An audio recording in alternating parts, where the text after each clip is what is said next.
Hi there curry fans, welcome back. It's Friday and we have another delicious, tasty curry recipe for you. One with a Pakistani influence, chicken handi. This is a delicious recipe, one of my favourites actually, and it comes directly from my book, The Secret to That Takeaway Curry Taste, Part 2. So I wrote these books back in 2012 and 2013.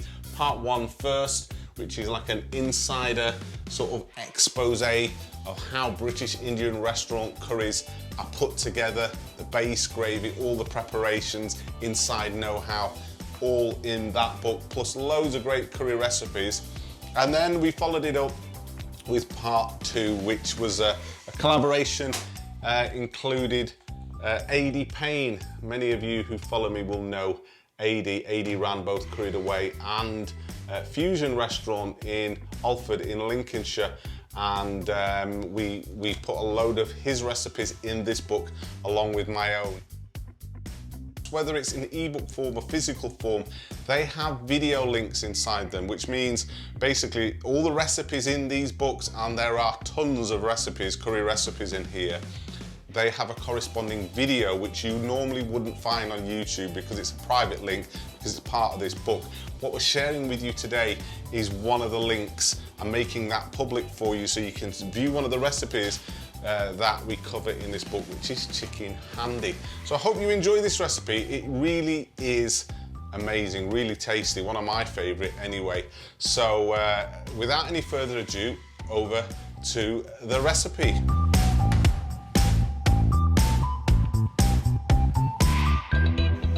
Okay, welcome to this ebook link for chicken handi. Chicken handi, as you no doubt have already learned from the book, is a Pakistani recipe. This is one that you'll find in Pakistani BIR type restaurants, and this is the sort of food that I was familiar with growing up in Manchester, as you've already probably read in the book. The Pakistani style of BIR is a little bit different. So this dish incorporates yogurt. It's very tasty. The handy part of it is the dish that they traditionally make it in, just as a balti dish, or a balti curry is a balti dish, and a karahi, you know the story. So let's have a look how we make it. So we've got about a chef's spoon of butter ghee. We're not going to be exact here because we can't get my chef's spoon actually into the tub, but thereabouts. Butter ghee is more predominantly used in Pakistani cooking for the flavour. So we'll just melt that down in our pan.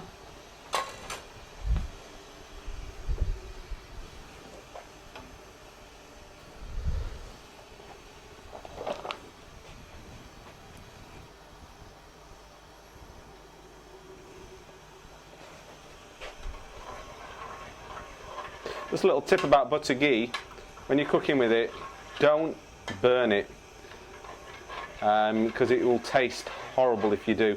So you just want to get it nicely melted, but you don't want to burn it or boil it. So we add to that 2 chef spoonfuls of chopped onions. Now these are Adie's magic onions, which you probably already come across in the book. Little flecks of pepper and methi leaves in there. So we just want to cook them on a sort of medium heat, and what we want to do is sweat them rather than brown them. So we're just going to stick a pan lid on them and leave them for about 3 minutes, and we'll come back in 3 minutes and you can see what they're like. Okay, so our onions should be sweated. The idea really is you don't want to brown these onions, you just want them nice and soft. So we'll go in next with our garlic ginger paste.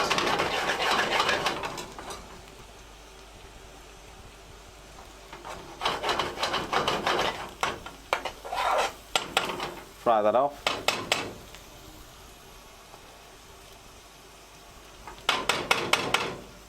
We've got our methi leaves and mixed powder, and you want to now bring out the flavour of these spices. We're going to cook these for about a minute.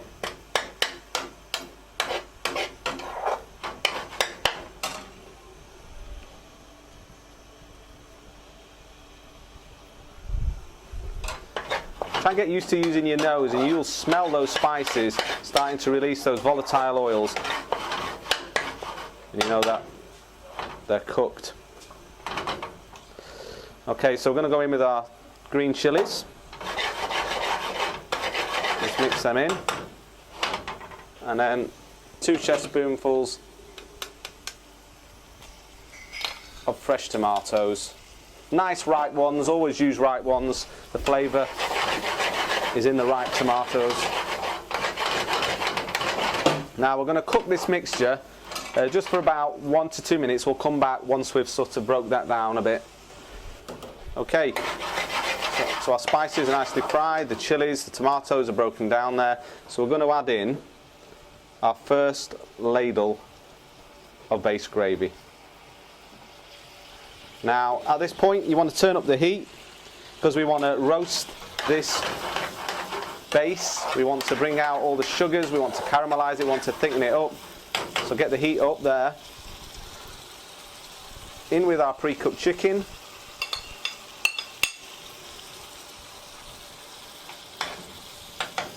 And our salt.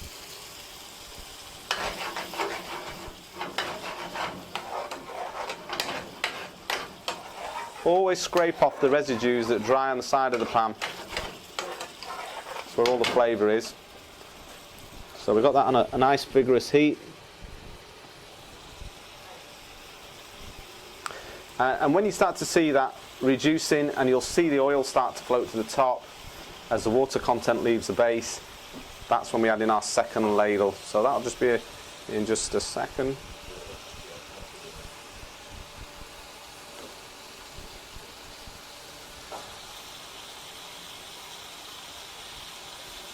You know, when you're cooking these style of curries, don't feel you've always got to be attending to the pan and moving everything around. Yes, you do that, but you can also let it just boil away there, just so some of the base starts to stick. You'll get that smell as well, delicious smell.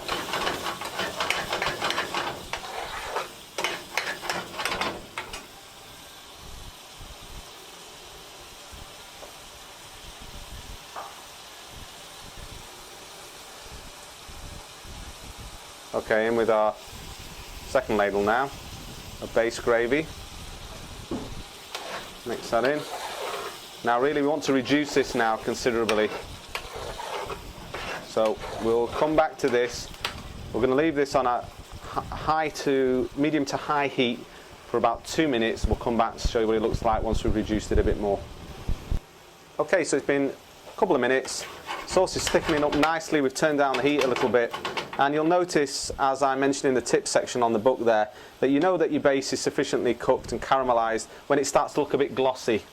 So that's all the sugar in the onions there starting to caramelise, and it's what gives it that lovely lip-smacking yumminess. So that's about ready now. What we're going to put in are our 2 chef spoonfuls of plain yoghurt. This is why you need to turn the heat down as well, because you don't want this to separate in the pan. So make sure your heat is down. And then we'll put in our mango chutney.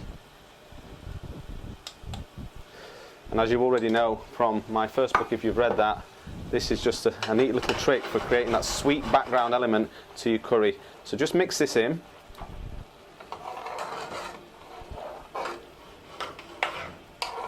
This is one of those dishes that you really want to make if you want to get that true Pakistani taste, because they use yogurt a lot in their bases and gravies and curries to create a depth and flavour. So what we're going to do now that we've mixed that in, we're going to allow that just to simmer for another 2 to 3 minutes, again with the lid on. That's what they normally do. If they're using a traditional Handi pot, they'll put the lid on the pot and they'll cook it like that and allow it to cook in its own steam. So we'll come back to that in about 3 minutes and you can see what the finished dish looks like. Okay, our dish should be about ready now to serve up. As you can see, the oil's floating on the top of the dish. It's nicely cooked, the yogurt's nicely mixed in with the dish. We'll just serve it up and see what it looks like and garnish it. And there we have it, chicken handi.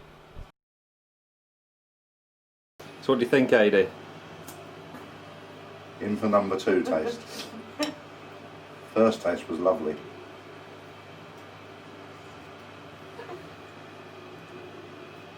That is actually really, really nice. Like I just said to Julian, not too dissimilar to the pathia, But there's a lot more going on with this, with the fresh tomatoes, you've got the crunch and the crispness of the chilli and the onion. I've converted into the Pakistani BIR style of curry. Yeah, absolutely. Slightly rich, but the flavour, and just the layers of flavour, slightly sweet, and just that medium hint of spice.